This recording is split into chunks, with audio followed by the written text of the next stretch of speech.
En avril dernier, Amel Bent devenait maman pour la troisième fois d'un petit garçon prénommé Zayn.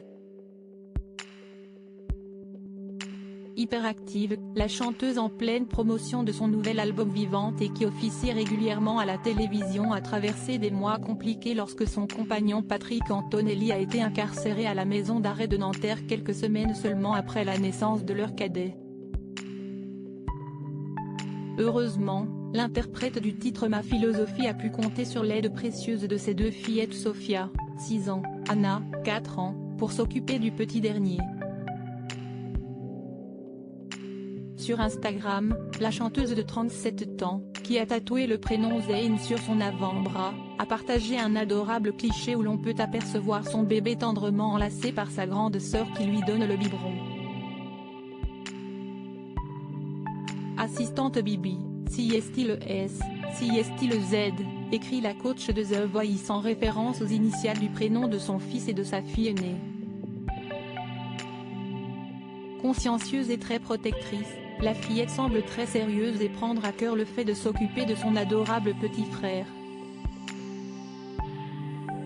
Un cliché craquant. Désormais, Amel Bent pourra heureusement compter sur son compagnon qui a été récemment libéré de prison.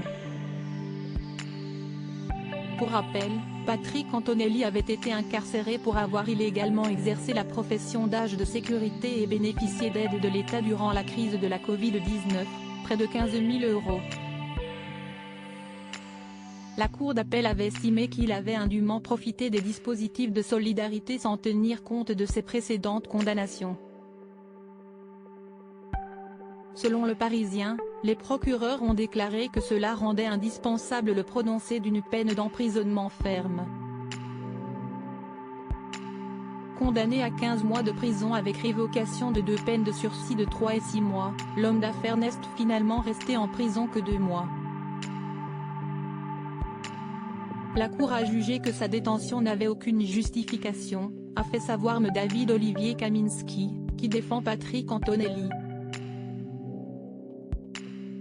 Au mois de juillet 2020, il avait également été impliqué dans une affaire de trafic de faux permis de conduire vendus à des stars du foot et des médias, avec la complicité d'agents de la préfecture des Hauts-de-Seine.